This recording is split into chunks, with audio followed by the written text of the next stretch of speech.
चतुर बीरबल में आज की कहानी है बादशाह का सपना। एक समय की बात है, बादशाह अकबर गहरी नींद से अचानक उठ गए और फिर वे सारी रात सो नहीं सके। वो बहुत परेशान थे क्योंकि बादशाह ने एक अजीब सा सपना देखा था। सपने में उन्होंने देखा कि उनके एक दांत को छोड़कर सभी दांत गिर गए हैं। इस सपने से वह इतने चिंतित हुए कि उन्होंने इसके बारे में सभा में चर्चा करने के बारे में सोचा। अगले दिन दरबार में पहुंचते ही अकबर ने अपने विश्वसनीय मंत्रियों को सपना सुनाया और सभी से राय मांगी। सभी ने उन्हें सुझाव दिया कि इस बारे में किसी ज्योतिष से बात करके सपने का मतलब समझना चाहिए। बादशाह को भी यह बात सही लगी।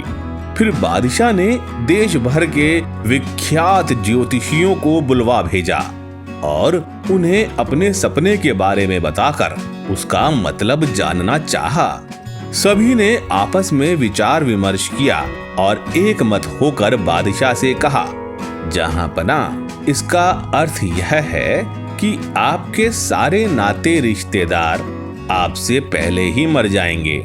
यह सुनकर अकबर को बेहद क्रोध आ गया और उन्होंने सभी ज्योतिषियों को दरबार से चले जाने को कहा। उनके जाने के बाद बादशाह ने बीरबल से अपने सपने का मतलब बताने को कहा।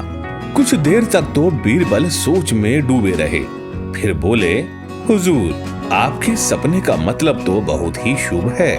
इसका अर्थ है कि अपने नाते रिश्तेदारों के बीच आप ही सबसे अधिक समय तक जीवित रहेंगे। बीरबल की बात सुनकर बादशाह बेहद प्रसन्न हुए। बीरबल ने भी वही कहा था जो ज्योतिषियों ने कहा था, लेकिन कहने में अंतर था।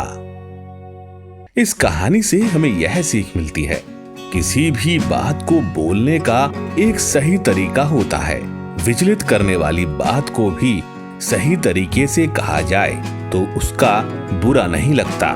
इसी वजह से बात को हमेशा सही तरीके और सलीके से रखा जाना चाहिए।